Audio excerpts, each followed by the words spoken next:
श्री ओम नमः सिद्धेभ्यः। जय श्री ओम नमः सिद्धेभ्यः।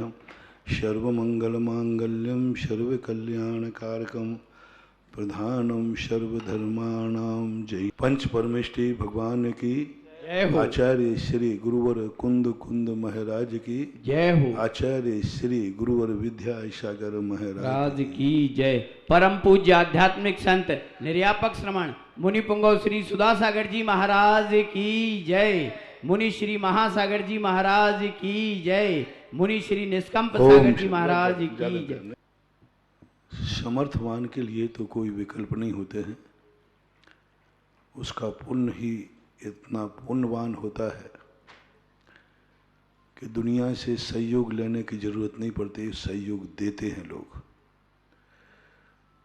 उसे किसी से मांगने की जरूरत नहीं पड़ती, बिना मांगे ही इतना आ जाता है, क्योंकि वो पुण्यवान है, समर्थवान है, शक्तिमान है। जितने लोग जिस क्षेत्र में जितने बड़े होते हैं उतने ही उनका पुण्य अपने आप उनकी इतनी व्यवस्थाएं कर देता है कि जितनी वो भी नहीं सोचते। लेकिन जो पुण्यहीन है, जिसकी चर्चा अपन विगत दिनों से कर रहे हैं, पुण्यहीन को तो बिना मांगे कोई कुछ देने वाला नहीं है। पुण्यहीन को कोई भी वस्तु मिलने वाली नहीं है।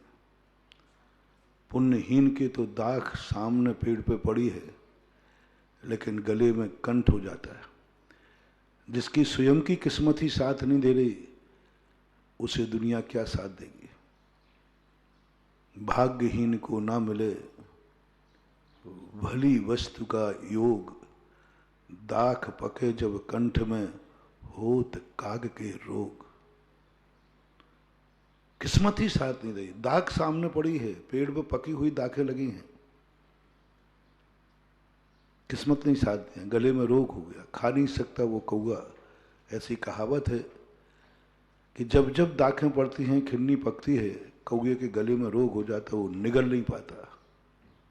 उसकी किस्मत ऐसी है। ऐसी किस्मत वाले ना जाने दुनिया में कितने लोग हैं जिनकी खुद की किस्मत साथ नहीं देती है, खुद की अपनी तरफ से परेशान है। जैसे हमने पहले व्याख्या की थी, वो अपने मन से परेशान है, अपनी इंद्रियों से परेशान है, अपनी किस्मत से परेशान है। जिस सोने को छूते हैं वो माटी हो जाता है, जिसमें हाथ डालते हैं वही विपरीत हो जाता है, जिसका सहयोग लेते हैं वही धोखा दे देता है, जिसको अपना सगा मानते हैं वही दगा दे देता है। जब किस्मत खराब होती है तो पुण्य की हीनता। इसलिए बंधु, ये सारा संसार पुण्य का खेल है। तुम किसी पर भरोसा मत करना कि कोई तुम्हारा है, तुम्हारा नहीं है वो सगा, वो पुण्य का है। किसी को भी अपना नहीं मानना। भगवान भी तुम्हारे नहीं हैं, वे भी पुण्य के सहारे हैं। अपना भाग्य अच्छा है तो भगवान मिल जाएगा, भगवान आ जाएगा। भगिभाग अनवश जोगे बसाए। भगवान खुद पुण्य के अधीन है। सारा का सारा वैभव भगवान भी जब ही अपने काम आएंगे जब अपना पुण्य होगा। भगवान का गंधोदक भी जब ही काम आएगा जब हमारा पुण्य होगा, भगवान की कृपा। इसलिए भगवान को भी अपने पक्ष में करना है तो हमें पुण्य चाहिए। गुरु भी जब ही काम आएंगे, मंत्र भी जब ही काम आएंगे। ये मंत्र हैं, पुण्यहीन के लिए नहीं है। पुण्यहीन के काम नहीं करते, पुण्यवान के काम करते। पुण्यवान है तो माला काम करेगी, और पुण्यहीन है तो कितनी माला फेर लो, कुछ नहीं होने वाला। करेगी पुण्यहीन, करेगा कोई नमोकारमंद, लेकिन पुण्यवान के। कल कहा था, परसों एक डॉक्टर ने 100 मरीजों की दवाई की, गारंटी सब ठीक हो गए, 101 में मर गया। लोग कहते डॉक्टर साहब ये क्या किया आपने? हम तो ये मान के आए थे कि आपके हाथ से जितने लोग गए आज तक सब ठीक होके गए, आपने यहाँ कहाँ चूक कर दी? बोले मैंने कोई चूक ही नहीं की, वही दवाई, वही सब कुछ है, कमी कहाँ रह गई? 101 माह पुण्यहीन आ गया, आयु के क्षय का समय आ गया। तीर्थंकर को तो वो हैं जिनके सामने जन्म लेने के बाद उनके कुटुंब में कोई नहीं मरता, लेकिन एक और नीलांजना भगवान के सामने सामने मर गई। भगवान के लिए आई तो मर गई। क्या बात है मानो। 10 अतिशय संपन्न भगवान ऋषभदेव उनके जन्मदिन पे आई, उनके लिए आई, उनके मनोरंजन करने के लिए आई, और उन्हीं के सामने मरण को प्राप्त हो गए। बिल्कुल सामने, देखते देखते, नाचते नाचते। तीर्थंकर बैठे रहे, 2 कल्याणक जिनके मनाए गए। सौधर्मेंद्र बैठा रहा, कुबेर बैठा रहा। तीर्थंकरों के जन्म दिवस पर सारे स्वर्ग के महान देवता उपस्थित होते हर जन्मदिन पर। सौधर्मेंद्र, कुबेर, लोकपाल, ईशान, सनत, सभाओं से भरा था पूरा का पूरा मंडप। तीर्थंकर बीच में बैठे थे, लेकिन तीर्थंकर के रहते हुए भी नीलांजना मरण को प्राप्त हो गई। क्यों नहीं बचा पाया तीर्थंकर? तीर्थंकर कहते हैं मैं बचा सकता हूं, लेकिन जब तुम्हारे पास पुण्य हो तब ना। पुण्य ही तुम्हारा खत्म हो गया, आयु कर्म ही खत्म हो गई, तो भगवान क्या करेंगे? इसलिए पहला फैसला कर लेना, जो कुछ भी हमारे साथ कोई दे रहा है, कोई हमारे काम आ रहा है, भगवान भी, गुरु भी, शास्त्र भी, परिवार भी, रिश्तेदार भी, जो कुछ भी है, हवाएं भी, निश्चित समझना तुम्हारा पुण्य कर्म शेष है। ये तुम्हारे मीत नहीं है, ये तुम्हारे ऊपर का उपकार नहीं कर रहे हैं, ये तो पुण्य के कारण से ये पुण्य तुम्हारे ऊपर ऐसा करा रहा है। सब पुण्य की माया है। जिस दिन पुण्य क्षय हो जाता है, कोई काम नहीं आता, कोई काम नहीं आता। कितनी बड़ी शक्तियां, चक्रवर्तियों के कोई काम नहीं आए, पुण्य क्षय हो गया। एक छोटे से व्यक्ति ने मार दिया, 6 खंड में कोई नहीं मार पाया, मार भी नहीं सकता। एक छोटे से देवता ने आकर के प्राण ले लिए, नमोकार मंत्र पर पैर रखवा दिया, 6 खंड में कहीं नहीं देता। तो इसलिए साहब के लिए पुण्यहीन, यदि आप पुण्यवान हैं तो आपको कोई चिंता नहीं। कभी आपको भी अभी फीलिंग आपको करना है कि आप अपने आप को पुण्यवान मानते हैं या पुण्यहीन मानते हैं। फैसला आपको खुद करना है। आप खुद स्वयं को क्या मानते हैं? शास्त्रों से मत पूछो, भगवानों से मत पूछो, गुरुओं से मत पूछो, तुम स्वयं आत्मा से पूछो कि तुम पुण्यवान हो या पुण्यहीन हो। फैसला करो। झूठ बोलना मत, ये ऊपर की बातें करना मत। नहीं महाराज हम बहुत पुण्यवान हैं, आपके प्रवचन में बैठे, आपकी बातें सुन रहे, ये सब बातें नहीं है। कितने % में पुण्यवान हो? कि आपकी जिंदगी में, लो मैं परीक्षा फल देता हूँ, थर्मामीटर देता हूँ पुण्यवान और पुण्यहीन की पहचान करने के लिए। कैसे नापें कि मैं पुण्यहीन हूँ, कैसे नापें कि मैं पुण्यवान हूँ? बहुत छोटा सा थर्मामीटर, कल भी बताया था थोड़ा सा।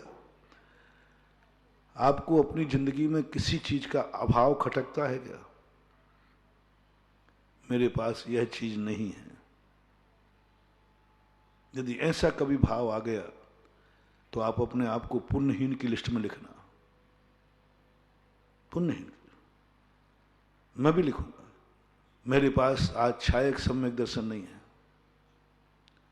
मेरे पास आज छपक श्रेणी नहीं है, मेरे पास यथाख्यात चारित्र नहीं है, सुख सांप्राय चारित्र नहीं है, परिहार विशुद्धि संयम नहीं है, कोई रिद्धि नहीं है, अरहंत पद नहीं है। ये सब मुझे खटकते हैं अभाव में। ये मेरे मन में भाव आता है।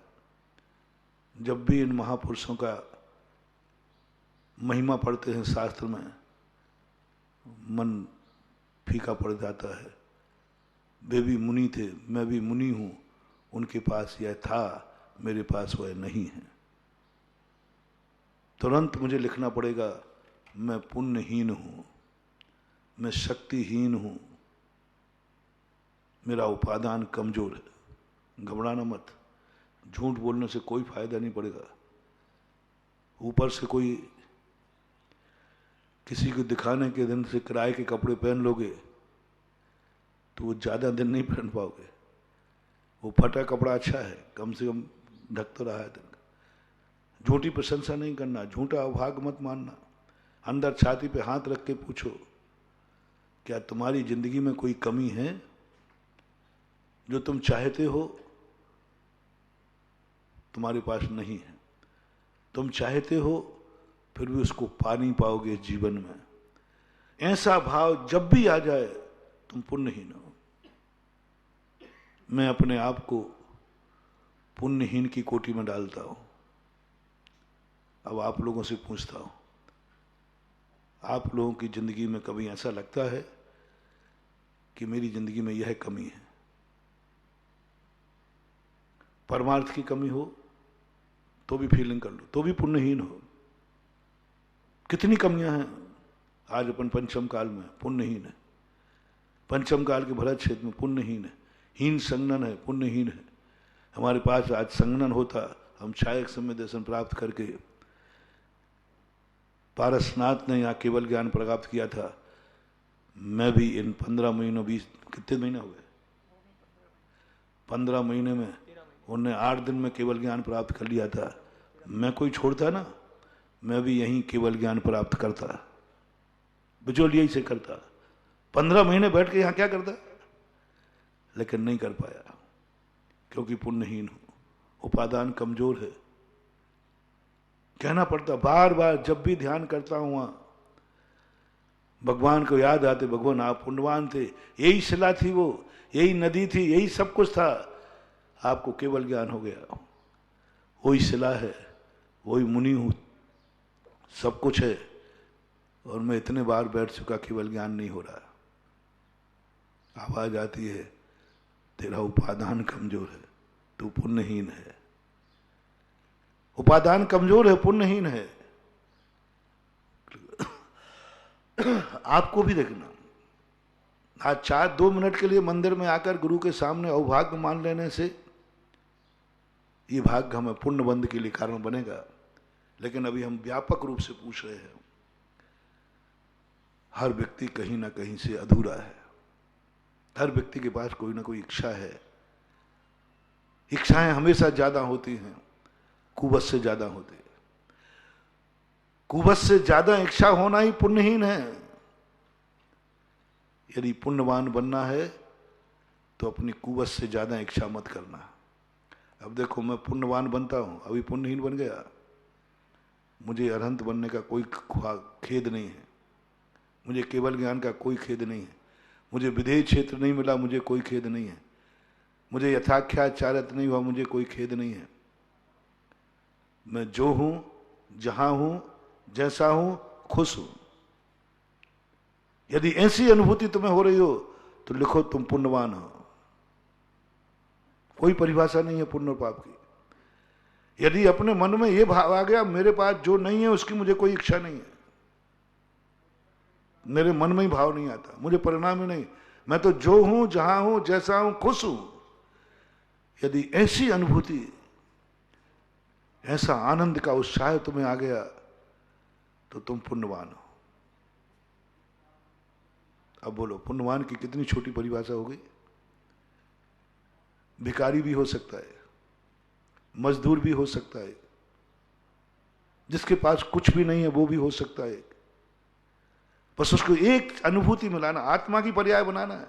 कुछ भी नहीं है उसके पास, खाने को सूखी रोटी है, कुछ भी नहीं, उसका एक भी साथी नहीं है, और उस समय उसकी अनुभूति में आ गया, मुझे कोई इच्छा नहीं, मैं जो हूं, जहां हूं, जैसा हूं, खुश हूं। मन चंगा तो बस, ये है पुण्यात्मा की परिभाषा। अब ऐसा पुण्यात्मा अपन बन सकते हैं कि नहीं? नहीं बन पा रहा है। इतनी तो जन दर्शन यही तो कहता है, या तो तुम इतना पुण्य कमाओ कि हर वस्तु तुम्हारे पास हो और या तुम ऐसा मन बनाओ कि जो वस्तु नहीं है उस पर मेरा मन नहीं है, तो तुम पुण्य का अनुभव कर लोगे, सम्राट बनेगा। या तो तुम कमाओ पुण्य इतना कि तुम्हारे पास सब कुछ तुम्हारे पास हो, सारी दुनिया तुम्हारी मुट्ठी में हो, तुम सारे 3 लोक के नाथ हो, बनो तीर्थंकर। वो तो बस की बात है नहीं, वो तो उम्मीद दिख नहीं रही। एक तो मैं दे रहा हूं, एक शराबी ने कहा, मैंने कहा तुम शराब क्यों पीते हो भैया, तुम बहुत गरीब हो, बहुत गरीब हो, बहुत परेशान हो, मजदूरी करते हो, शराब क्यों पीते हो? बोले महाराज देखो सही बताऊं बात क्या? मैंने कहा नहीं सही बताना, झूठ मत बोलना। बोले महाराज मैं कभी अमीर तो बनूंगा नहीं, मेरी आदत ही खराब है, मेरी इनकम ही कम है, मजदूर हूं मैं, तो मैं शराब इसलिए पीता हूं कि जब शराब पी लेता हूं तो जब तक शराब चढ़ी रहती है तब तक बादशाह हूं। शराबी ऐसा कहते हैं, और वो बादशाह हूं, मैं राजा हूं, जो कल्पना कर लेता हूं वो मैं हूं। तो जब तक शराब चढ़ी रहती है उतने समय तक मुझे अमीरी का नशा, अमीरी का आनंद आता है। इसलिए मैं अमीर का आनंद, अमीर बन नहीं पाऊंगा मैं, अमीर बन नहीं पाऊंगा, लेकिन अमीरी का आनंद, क्या रास्ता ढूंढा एक शराबी ने, अमीर बन नहीं पाऊंगा, अमीरी का आनंद, दुख मिटा नहीं पाऊंगा, लेकिन सुख का अनुभव। मेरी जिंदगी में सुख कभी नहीं आना। शराबी व्यक्ति 90% अपना दुख मिटाने के लिए शराब पीते हैं, चाहे शारीरिक दुख हो, चाहे मानसिक दुख हो, चाहे वाचनिक दुख हो, कहीं ना कहीं से दुखी है। अक्सर कर डिप्रेट लोग, जिनको गम हो जाए, कोई हो जाए, वे शराब शुरू कर देते, आप लोगों ने देखा होगा ज्यादातर। उनसे पूछो क्यों? बोले दुख तो मेरा मिटना नहीं है, मैं मिटा नहीं पाऊंगा शराब पीने से। मुझे पीने का शौक नहीं, पीता हूं गम भुलाने के लिए। मुझे पीने का शौक नहीं, पीता हूं गम भुलाने के लिए। मुझे पीने का शौक नहीं, महाराज कह रहे हैं नरसिंह साहब जी, मुझे पीने का शौक नहीं हूं, मैं पीता हूं गम मिटाने के लिए। ऐसे अब ऐसी स्थिति में वो इसी का सहारा ले रहा है, वो सुख नहीं पा पाएगा, वो राजा नहीं बन पाएगा, वो कभी कुछ प्राप्त नहीं कर पाएगा, लेकिन आनंद तो ले लिया ना उसने। उतनी देर के लिए वो मस्त हो गया। एक स्वप्नों का संसार होता है, स्वप्न में थोड़ी देर के लिए आनंद आता है। अब मैं आपसे पूछता हूं, और मैं भी तुम्हारे में शामिल हूं, बोलो अपन क्या यथार्थ का सुख पा सकते हैं इस भाव में? क्या यथार्थ के तीर्थंकर बन सकते हो? क्या यथार्थ के केवल ज्ञानी बन सकते हो? क्या यथार्थ के सब कुछ पा सकते हो जो तुम्हारे पास कोई नहीं रहे? नहीं, नहीं। तो जिनवाणी मां कहती है एक और है जो तुम पा सकते हो, संतोष। एक और है जो तुम्हारे पास नहीं है, उसके अभाव का चिंतन मत करना, सोचना नहीं, विचार मत करना, तुम्हें वही आनंद आएगा जो सिद्धों को आ रहा है। तुम हो नहीं सिद्ध, शुद्धोपयोग में क्या है? शुद्धोपयोग में व्यक्ति इतना आराम में, यथार्थ में लीन हो जाता है कि उसको वही आनंद आ जाता है। संतोष एक ऐसी चीज है, पर यह भी मुझे कठिन दिख रही है। बिल में रहने वाले चूहे ने कल ऐलान कर दिया मैं बाहर निकलूंगा। उससे बहुत कहा इस बिल को ही महल मान ले, इस बिल को ही सिद्धार्थ से राह मान ले। उन्होंने कहा नहीं साहब, बिल में अंधेरा है, घुट रहा हूं, बाहर आऊंगा। ना तो तुम भगवान बन पा रहे हो, और ना तुम जो हो उसमें संतोष धारण कर पा रहे हो। ऐसे व्यक्तियों के लिए उपदेश चल रहा है। बड़े आदमी को तो उपदेश देने की जरूरत नहीं, क्योंकि वो समर्थ है, और उसे भी उपदेश की जरूरत नहीं। नशेले को क्या उपदेश दूं? क्या उपदेश दूं? वो तो सुनने वाले नहीं, वो तो कहता मैं तो राजा हूं, तुम्हारे उपदेश की जरूरत ही नहीं। जैसे सिद्ध भगवान जो पूर्ण अपने आप में समर्थ हैं, उनको उपदेश की जरूरत नहीं, इसी प्रकार एक जो गरीब है, दुखी है, वो नशे में है, वो कहता है काय के लिए उपदेश दे रहे हो? बोले तू अमीर बन जा। बोले मैं अमीर का आनंद ले रहा हूं। वो तो एक उदाहरण दिया। ऐसे ही अपन एक कला सीख ले, अपने जीवन की कला, आनंद की कला। शराबी को कला आ गई, वो 5-6 घंटे बिल्कुल बादशाह बना रहता है और भूखा पड़ा है। भीख मांगने गया था, भीख भी नहीं मिली, 1 रुपया भी नहीं है, लेकिन जब तक नशा है तब तक वो बादशाह का आनंद ले रहा है। आनंद बिल्कुल वही आनंद आता है जो राजा को आता है, किंचित मात्र भी अंतर नहीं है दोनों। वो तो गद्दी पे बैठ के रहता है, तो नाली में पड़े पड़े कहता है मजा आ रहा है। वो तो अमृत पीता है, लस्सी पीता है।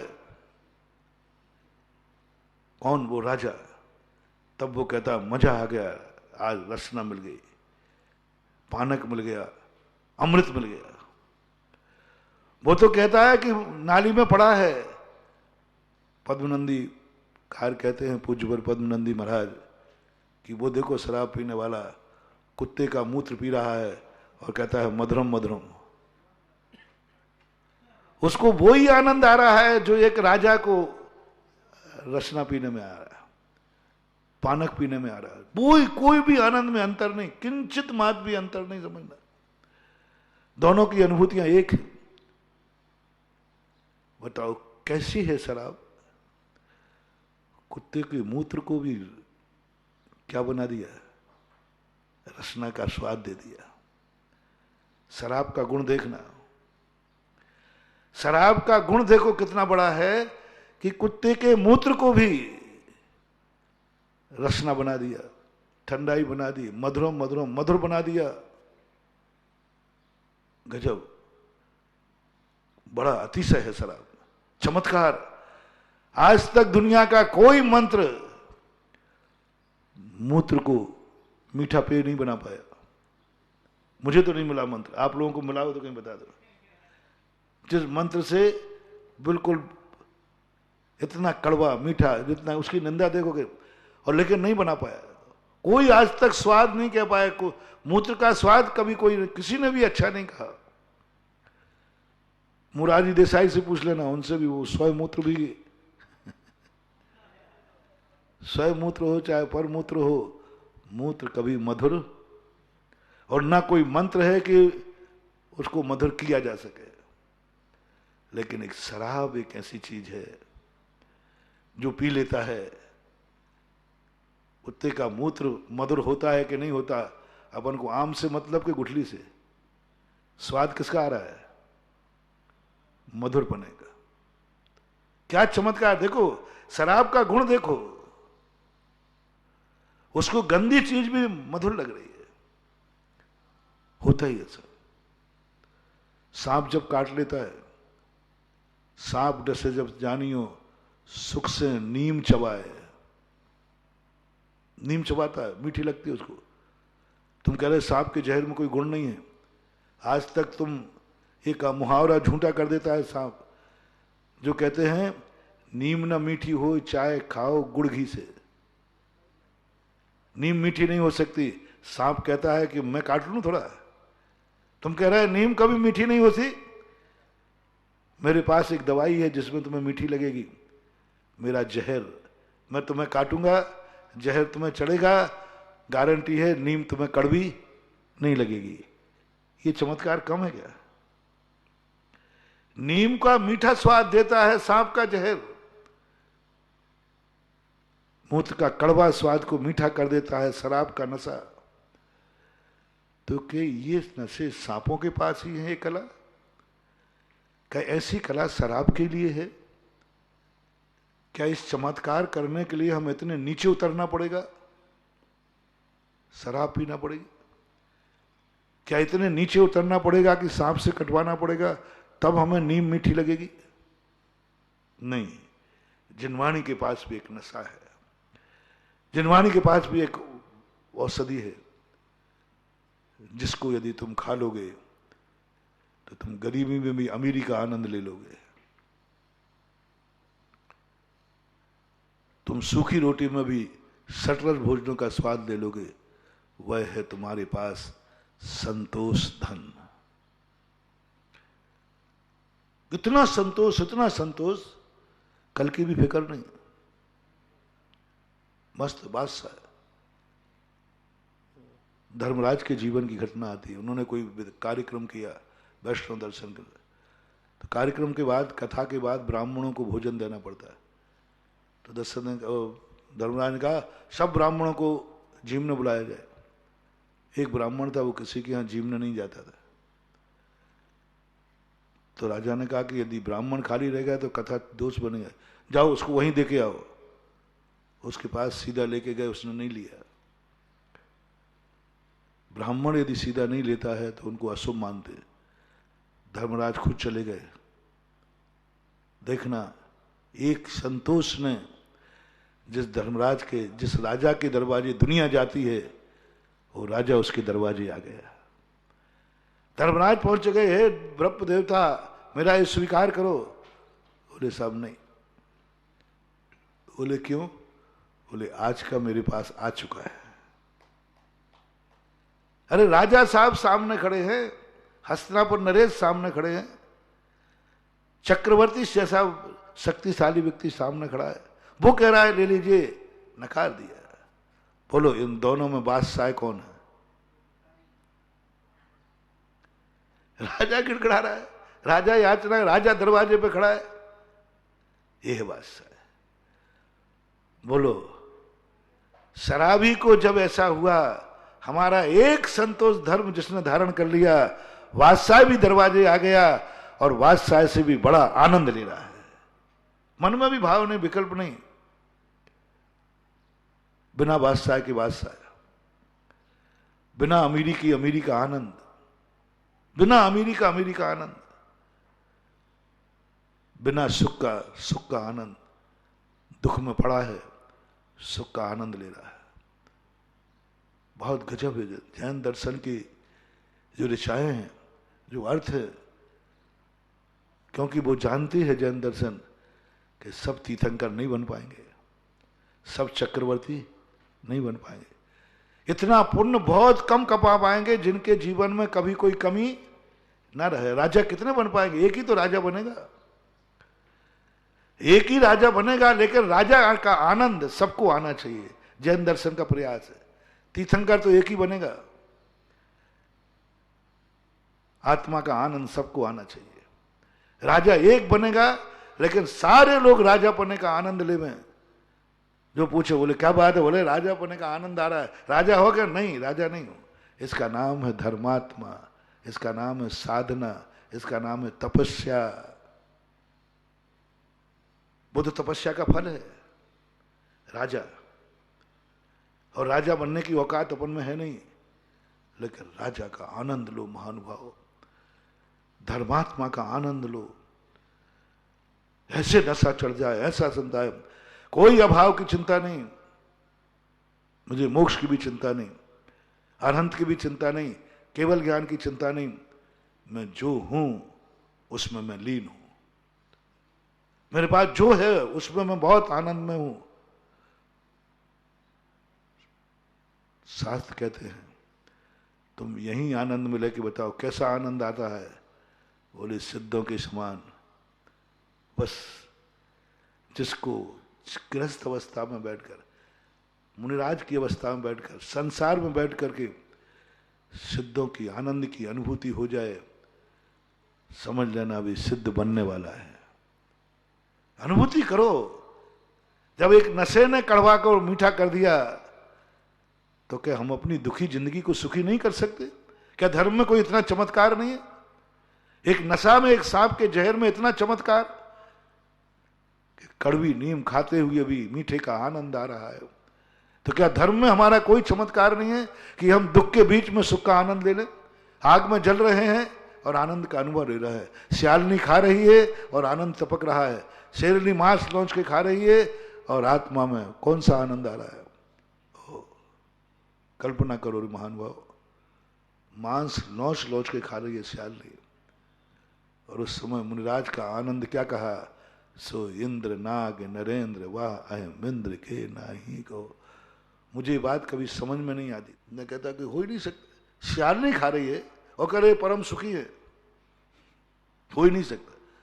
क्योंकि मुझे तो मच्छर ही खाते ही प्राण निकलते।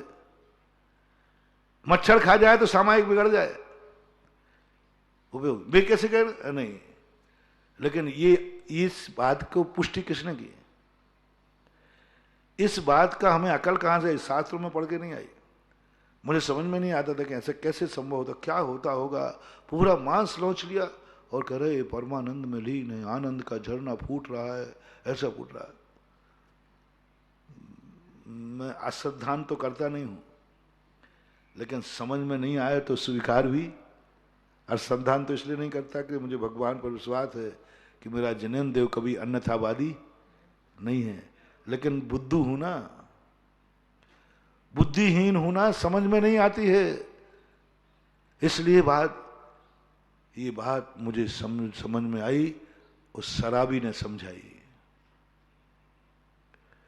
कि मैं शराब इसलिए पीता हूं गम मिटाने के लिए। उस समय मेरे लिए कुछ भी कोई फिक्र नहीं था। ये ज्ञान हुआ सर्प के जहर की, जब ये कहानी युक्ति पड़ी कि सांप काट लेता है तो नीम भी मीठी लगती है। मन की ओहो, इन पापियों के पास इतना बड़ा गुण है, तो क्या धर्म में ऐसा गुण नहीं है कि इधर श्यालनी लौच लौच के खा रही है और उस समय आत्मा में वो आनंद का झरना फूट रहा है जो इंद्र नाग नरेंद्र व अहमिंद्र के ना ही कहो उनके भी नहीं है। अब समझ में आ गई। लेकिन कहां से समझ में आई? उस शराबी से, कि जब शराबी में इतना चमत्कार है तो धर्म में तो कुछ होना ही चाहिए। अब तो समझ में पूरा आ गया, अब तो कोई विकल्प नहीं है। अब तो ये बात आने लगी। इसलिए महावीर ने अपने मुनि को जितने सुख के साधन थे, साता वेदनी कर्म के उदय के जितने साधन थे, सब अलग करा दिए, जितने जितने। और जो जो असाता वेदनी की उदीर्णा कराने में है वे सब ला दिए। एक भी 28 मूल गुणों में कोई भी मूल गुण नहीं है जो साता का उदीर्णा कराता हो। सारे मूल गुण असाता की उदीर्णा करा दे, सारे मूल गुण। जितनी मुनिवर की चर्या है सब तलवार पे चलाते, फूलों पे कभी नहीं चलाए। महावीर स्वामी और अपने चेले को फूल पे चढ़ा दे, अरे राम राम राम राम। फूल तो दिए ही नहीं, छूने ही नहीं दिए। चलो तो तलवार की धार पर चलो। किसी शास्त्र में तुमने पढ़ा कि मुनि व्रत पालन करना फूलों पे चलना है? ये पढ़ा है कि फूल मुनि व्रत पालन करना तलवार की धार है, कांटों का है। क्यों किया महावीर ने ऐसा? महावीर यही तो कहते थे, देख तू भगवान कब बनेगा मुझे पता नहीं, लेकिन मेरा मन है तू मेरी शरण में आया है तो भगवान बनने का आनंद तुझे आ जाए। भगवान तो मैं बना नहीं पाऊंगा,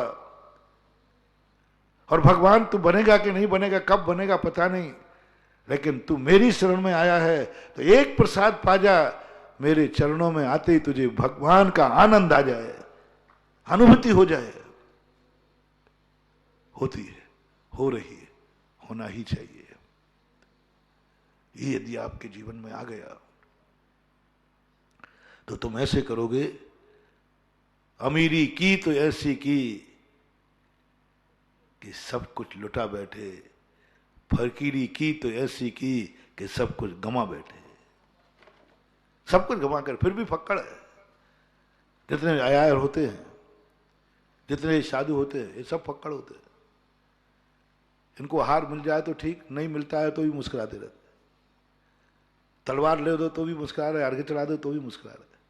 अच्छे बुरे सब उनके पास चलता रहे, कुछ नहीं, वे सदा एक से ही रहते, सदा एक से रहते। कैसे? दुख तो दिख रहा है। साधु की चर्या को देखकर लोग रो पड़ते हैं। केसलौंच को देखते हुए लोग, अच्छे अच्छे लोग रो पड़ते हैं। साधु जब केसलौंच उखाड़ता है और जब कट की आवाज आती है, उधर तुम्हारी आंखों से झरना झर जाता है। और उसी समय साधु की स्थिति क्या है, आपकी स्थिति क्या है? ग्रस्तों से पूछता हूं, साधु जब केसलौंच कर रहा हो उस समय आपकी स्थिति क्या होती है? महाराज कई बार तो दया आती है, महावीर मिलते तो हम तो कहते भगवान मैं काटे देता हूं कैच। और उस समय साधु का आनंद परमानंद होता है। ठंड जब लगती है,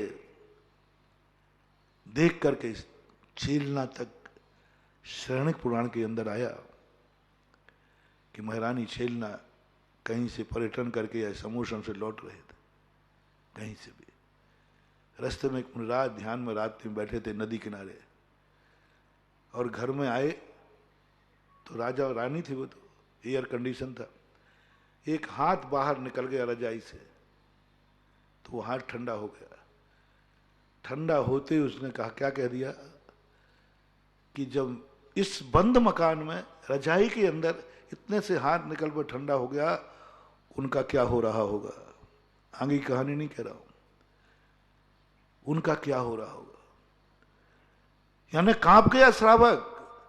ऐसी आप लोग सुबह उठकर कहते हो, कई श्रावक जो मुनि भक्त होते ना, उनको जब रात में ठंड लगती है, नींद नहीं आती है, तो महाराज को याद, हमारे महाराज का क्या हो रहा होगा, महाराज का क्या हो रहा होगा, महाराज का क्या हो रहा। हम जब चूरू में थे तब लोग पेपरों में पढ़ते थे -2, -1, -0, तो लोग कुछ नहीं पूछते, ये बताओ महाराज जी कैसे हैं। बोले भैया महाराज जी ठीक है। नहीं नहीं, वहां चूरू में पेपर में आया है कि इतना टेम्परेचर है, महाराज ठीक तो है ना। अरे मैं मजे में हूं, वे कांप रहे हैं।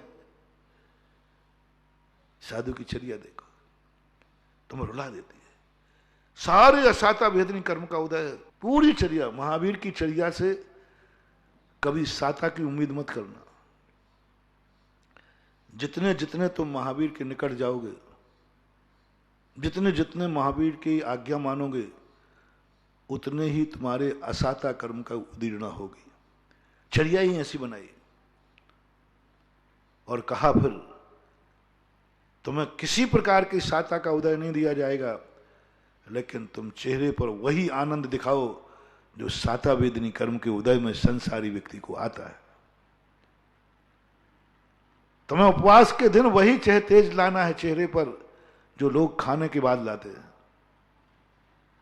खाने के बाद वही उत्साह, वही जोश, वही परिणति लाओ जो लोग खाने के बाद लाते हैं। वही चीज करना है तुम्हें, वही आनंद दिखाना है। अब जितना हम इस असाता वेदनी कर्म के उदय में साता का आनंद दिखा देंगे, अनुभव करेंगे, उतनी ही बड़ी हमारी साधना और तपस्या मानी जाएगी। चमत्कार क्या है? यही चमत्कार दिखाओ।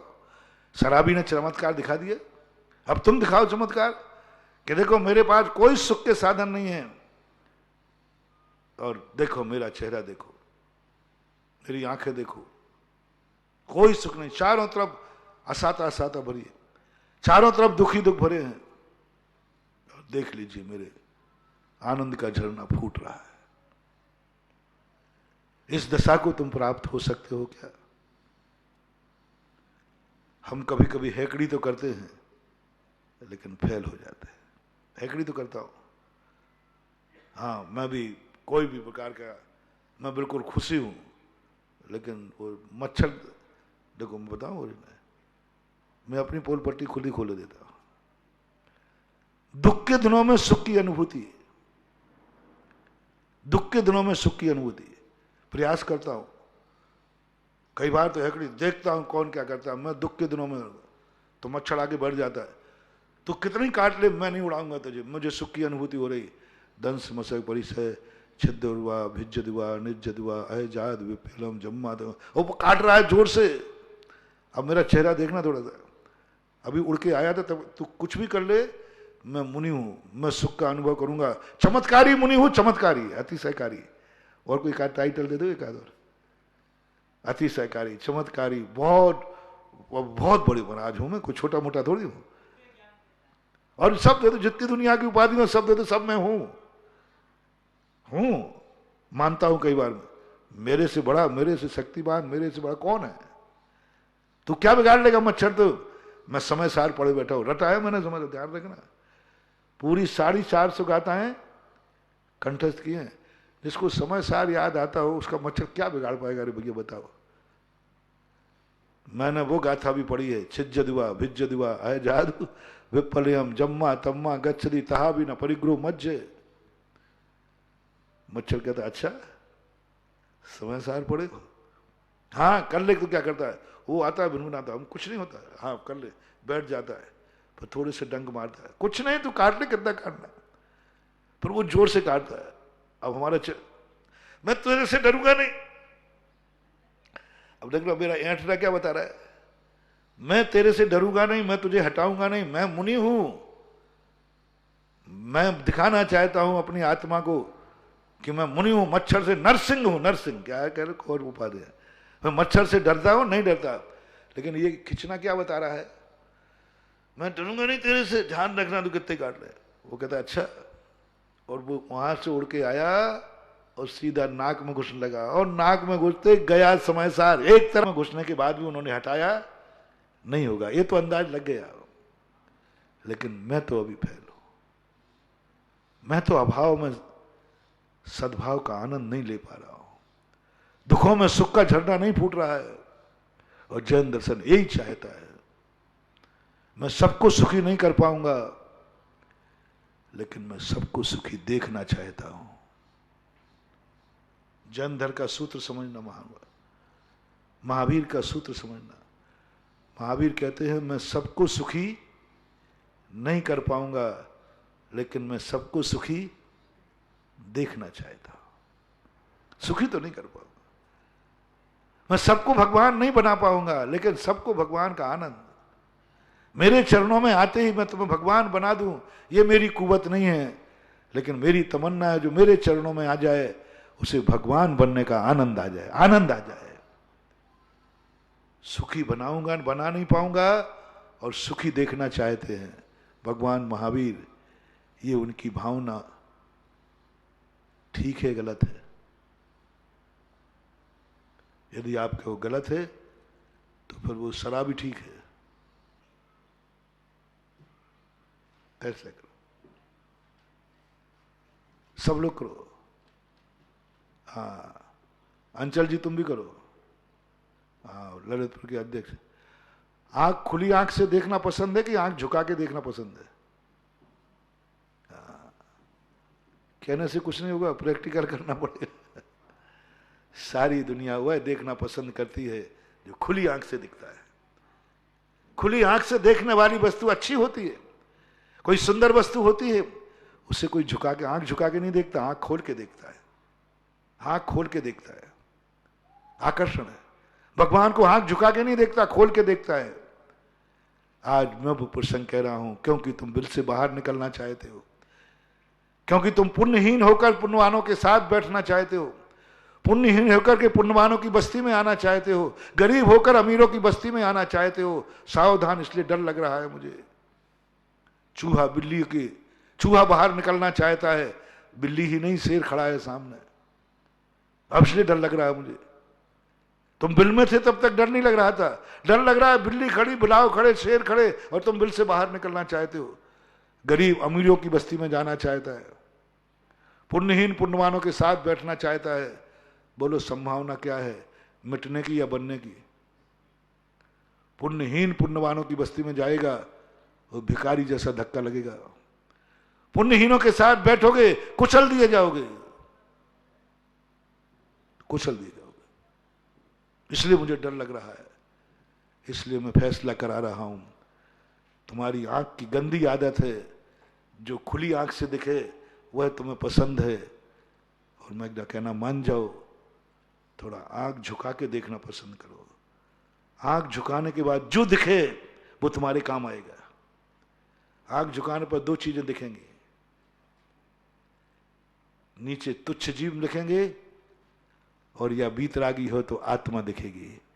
आंख खुलने पर परमात्मा दिखता है, और आंख झुकाने पर आत्मा दिखता है। आंख खुलने पर दुनिया के राग रंग दिखते हैं, और आंख झुकाने पर वो तुच्छ जीव दिखते हैं।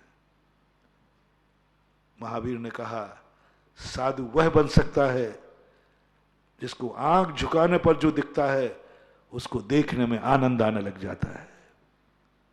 और आंख खुली आंख से देखने वाले को आनंद आ रहा है, वो साधु नहीं, नीचे झुक गया। इसलिए साधु जब भी चलता है उसका मन नहीं करता कि मैं यहां वहां देखूं, करता है। करता है, बाजार में निकलता है, दुनिया में निकलता है। लेकिन महावीर ने कहा देखो यहां वहां देखोगे डब चली आए, साधुता खत्म हो जाएगी, इसलिए नीचे देखो, नीचे देख के चलो। और जितना जितना साधु नीचे देखना शुरू कर देता है उतने उतनी साधुता आती है, क्योंकि मेरे काम कौन आएगा? वो पुण्यहीन काम आएगा। धर्म को तो अपन देना सीखो, लेना नहीं।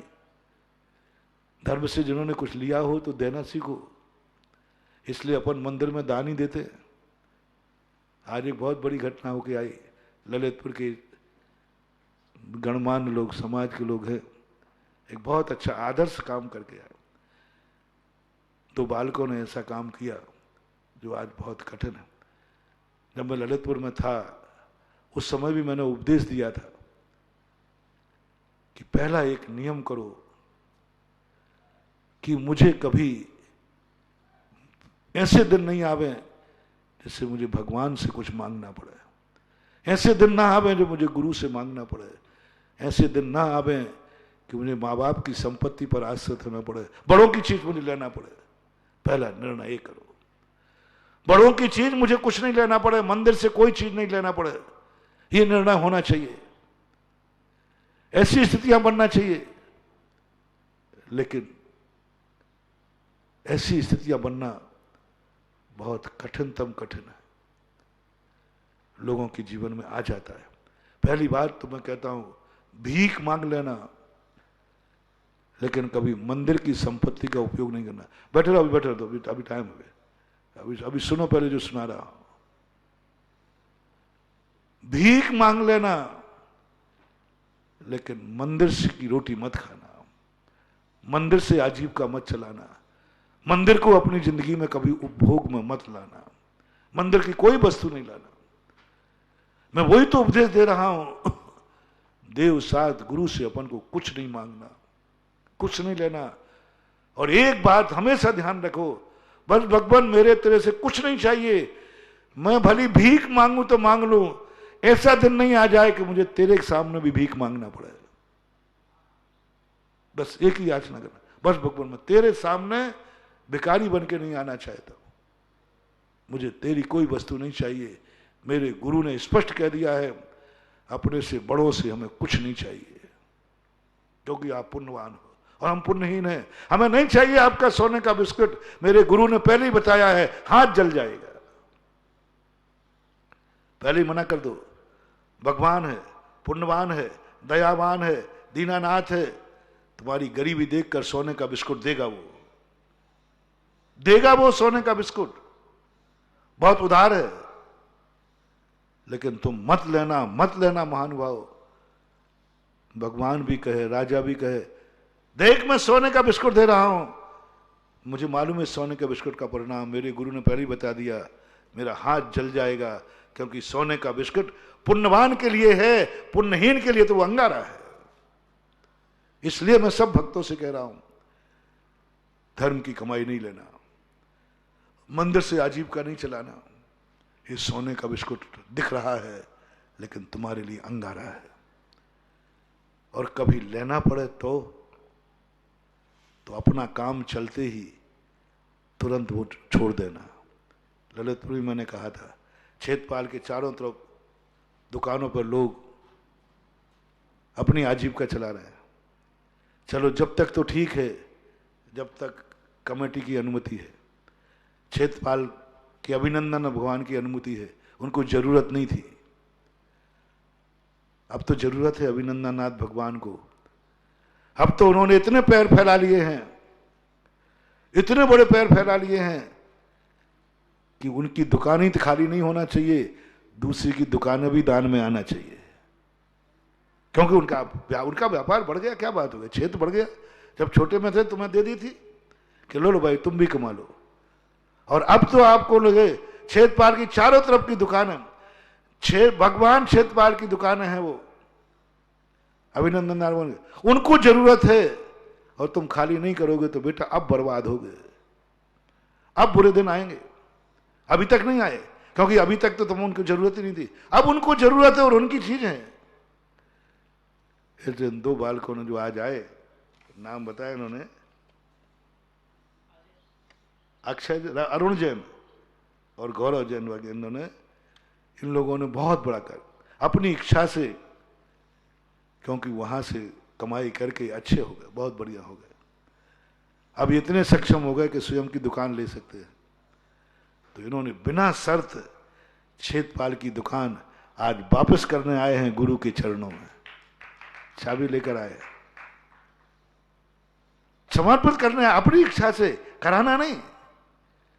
वही सब, वही दान है जो बिना मांगे दिया जाए, और वही सच्चा ईमानदार भगवान का भक्त है जो ले जाए और ईमानदारी से वापस कर जाए। बिना चाहते तो 10-20 लाख रुपया ये खाली कराए के ले सकते थे और हम दिलवा देते, लेकिन भगवान से रिश्वत लोगे, भगवान की संपत्ति को भगवान को खाली कराने के लोगे। इन दोनों बालकों में ये अकल आई, बुद्धि आई, परिणाम जागे, उन्होंने कहा नहीं, मैं गुरु के सामने चाबी सौंपने को तैयार हूं। और इच्छा से इन्होंने वर्षों वर्षों पुरानी दुकानों को बिना शर्त आज मंदिर जी को वापस कर रहे। सारे भारत के लोगों को यह सबक सीखना, ऐसे ऐसे लोग भी संपत्ति पे किराए मकान लिए हैं जो बहुत बड़े आदमी हैं, जिनकी दुकानें खूब खुल गई हैं, लेकिन छेदपाल की दुकान सस्ती है ना, मंदिर की दुकान सस्ती है तो नहीं छोड़ रहे, ताला लगा के रखे। दूसरी जिनकी दुकान से बनाने की क्षमता है, और कई निकृष्ट तो ऐसे हैं कि मंदिर की दुकान 50 रुपए में लिए हैं और दूसरे को 5,000 में दे दिया, दूसरे को 5,000 में दे दिया, स्वयं को जरूरत नहीं है। ये 4,500 रुपया जो तुम कमा रहे हो ना, क्योंकि वो 50 रुपए में है और तुमने 5,000 में दे दी, कितने पैसे चला गया? 4,000, 950, 4,950 रुपया तुम भगवान से कमा रहे हो। खाने के दाने के लाले पड़ जाएंगे, ध्यान रखना। भगवान से, भगवान की दुकान से तुम कमा रहे हो। नहीं महानुभाव, मेरा दुश्मन भी है, तो ऐसी गलती ना करे। पहली बात तो मंदिर की दुकान लेवे ही नहीं, लेना पड़े तो राजी खुशी से लेवे, कमेटी से राजी खुशी। कमेटी जिस दिन गए, ये लिख के देना चाहिए कि जिस दिन कमेटी कहेगी, जिस दिन मंदिर को जरूरत पड़ेगी, हम 24 घंटे के अंदर दुकान खाली कर देंगे। महीना भर ले लो, जब भी कमेटी को जरूरत पड़ेगी, मंदिर को जरूरत पड़ेगी, हम खाली कर देंगे। ये लेना पड़े तो कह रहा हूं। और यदि आपकी समर्थ हो जाए तो उसको कान पर ताला लगा के मत रखना। यदि आपका मकान बन जाए तो फिर मकान पर ताला लगा के मत रखना। यदि आपकी समर्थ हो जाए तो दुकान दूसरे को मत देना, मंदिर को देना, मंदिर को वापस करना। सारे भारत के लोगों को आज सबक लेना चाहिए। दोनों बालक के अपनी इच्छा से कितने कोरोना टाइम में सैकड़ों किलोमीटर चल करके आए, मात गुरु के चरणों में आशीर्वाद लेना। मैंने इसको आशीर्वाद दे दिया दोनों को, जाओ अब तुम्हारे जीवन में कभी तुम्हें पीछे मुड़ के नहीं देखना पड़ेगा तुम्हारे जीवन में, क्योंकि जिस स्वेच्छा से आज तुम वापस कर रहे हो, बस आज से ही तुम्हारा पुण्य इतना बढ़ना शुरू हो गया कि तुम पुण्य को संभाल नहीं पाओगे। इतना पुण्य तुम्हारे जीवन में आएगा, क्योंकि आपने बहुत बड़ा अपनी इच्छा से, बिल्कुल अभी अध्यक्ष जी ने बताया, मंत्री जी भी है, टड़ैया जी बैठे यहाँ पे, सीलचंद, सब इन्होंने अपनी इच्छा से आए कि मैं दुकान वापस करना चाहता हूँ। तो बहुत अच्छा काम है। पूरे ललितपुर के सारे छेदपाल के चारों तरफ में रहने वाले लोगों से मेरा कहना है, ये आदर्श दिखाओ, ये कार्य दिखाओ और ऐसा करो कि दुकानें, अब छेदपाल को जरूरत है। मैं अभिनंदनाथ भगवान की तरफ से यहां से घोषणा कर रहा हूं, छेदपाल के चारों तरफ की दुकान की जरूरत है। और बेर ठाकुर भी सुनने में जो तलैया कब्जा किए हैं, अब अभिनंदन भगवान को जरूरत है। अभी तक तुम्हारी चलती रही, अब यदि तलैया खाली नहीं की तो ध्यान रखना, फिर अभिनंदनाथ भगवान का पैर कितना बढ़ेगा मैं नहीं कह सकता। जो जो छेदपाल की जमीन पर कब्जे किए हैं, जो जो किए, कोई भी हो, साहब से मेरा कहना है, सहर्ष स्वेच्छा से छेदपाल, क्योंकि ये व्यक्तिगत जमीन नहीं है किसी की, भगवान की जमीन है। उन दानियों की जमीन है जिन्होंने भगवान के लिए दी थी। ये दान की जमीन है, दान की वस्तु पर कब्जा नहीं। और आज अभिनंदन भगवान की जितनी छेदपाल की जमीनें हैं, सबसे मेरा कहना, जैनियों से, अजैनों से, कि वे सहर्ष स्वेच्छा से अपनी जमीन को कब्जे से मुक्त कर दें, अपने कब्जे से मुक्त कर दें, अपने किराए से मुक्त कर दें। और आज अभिनंदन भगवान को जरूरत है। श्री पर करें, प्रभु आपकी संपत्ति आपके चरणों में आशीर्वाद है, समर्पित है, हमारे लिए तो आशीर्वाद दो, मैं कहीं और ले लूंगा। ऐसा कब्जा वालों को भी और दुकानदार वालों को भी है। क्षेत्रपाल, चारों तरफ से क्षेत्रपाल की जमीन पूरी खाली चाहिए अभिनंदन नाथ भगवान के लिए, उस तीर्थ क्षेत्र के लिए, जहां पर इतना विशाल क्षेत्र, इतने जल्दी पाषाण का क्षेत्र पहली बार ललितपुर का बन रहा है। सब दुनिया में क्षेत्र बन रहे हैं, इतने जल्दी और इतना विशाल क्षेत्र, लोग देख के दंग रह जाते। और मैं तो शिलान्यास कराया था, साधु के रहते हुए बहुत काम हो जाते हैं, बिना रहे काम हो गए तो बहुत बड़ी बात है। यहां तो मैं बैठा हूं इसलिए काम हो रहे हैं। क्षेत्रपाल में तो मैं गए ही नहीं, 5 साल हो गए, 6 साल कितने हो गए 7 साल हो गए। और 7 साल से 8 साल से वहां टांकी बंद नहीं हुई, निरंतर टांकी चल रही है। सब लोग काम कैसे कराया जाता है, एक बार क्षेत्रपाल जाकर ललितपुर जाके देखो कैसे काम होते हैं, कितने ढंग से काम किया जाता है, कितनी मेहनत से काम करते हैं और काम चल रहा है। इसलिए अब क्षेत्रपाल की चारों तरफ की जमीनें, दुकानें चाहिए है, क्योंकि क्षेत्रपाल का विस्तार होना है। इन दोनों व्यक्तियों ने जो काम किया है ऐसे ही सबको करना है, और जो जो करेगा उसको यहां लाइव में बुला करके सारे भारत को एक आदर्श नागरिक की घोषणा की जाएगी, आदर्श समर्पण की। और आप आए और खाली करके, और बहुत अच्छा। तो इस प्रकार की स्थितियां आज बहुत बड़ी क्षेत्रपाल, आज भारत में कीर्ति स्तंभ मेरे उसमें बहुत चला, बहुत कीर्ति स्तंभ रहे। पहला कीर्ति स्तंभ है जो 800 साल के बाद सबसे पहला बन करके पूर्ण हो गया, मूर्ति बैठ गई। पहला भी, पहले सबसे पहले बना था चित्तौड़ में 800 साल पहले। उसके बाद भारत में दिगंबर जैनियों के यहां कोई कीर्ति स्तंभ नहीं बना। सबसे पहला कीर्ति स्तंभ बनाया तो ललितपुर समाज ने, और क्षेत्रपाल के अंदर बन के तैयार हो चुका है। ऊपर मूर्तियां बैठ के लग रहा है। मंदिर 24 बन रही पाषाण की।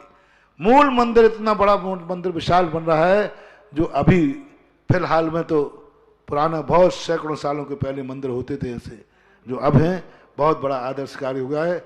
और सारे दुकानदार, क्षेत्रपाल की कब्जा करने वाले सारे लोग यदि ऐसी भावना रखेंगे तो क्षेत्रपाल वो विकसित क्षेत्र माना जाएगा जो शहर के मंद में भी एक महाअतिशयकारी क्षेत्र होगा, जो सारे भारत को एक आकर्षण देगा। शहर के मंद में क्षेत्र नहीं होते, जंगलों में होते। क्षेत्रपाल शहर के मध्य में, बस इसकी रौनकता में बाधक हैं दुकानें, कब्जा करने वाले लोग। ये कब्जा करने वालों को मैं आशीर्वाद दूंगा, जितना तुमने जमीन पर कब्जा किया है उससे कई गुनी जमीन तुम्हारे पास होगी, ये मैं आशीर्वाद दूंगा। जय हो, जय हो। जितनी कब्जा किया है ऐसा आशीर्वाद मिलेगा कि तुम उससे कई गुनी जमीन खरीद सकोगे। दुकानदार करने वालों से कहता है, समय जो क्षेत्रपाल की दुकान खाली करेगा नियम से वो और ज्यादा फलीभूत होगा, और ज्यादा समृद्ध होगा, क्योंकि भगवान की चीज भगवान की जरूरत पड़ने पर देना है। क्योंकि अब पूरा क्षेत्रपाल का श्रृंगार होना है, बाहर का स्थान बनना है। तो ये घोषणा आज हो गई। इसमें ये दोनों बालक इसमें निमित्त बने। क्वारंटाइन के कारण से इनको पंडाल तक की आने की स्वीकृति थी। हमारा आशीर्वाद है। बोला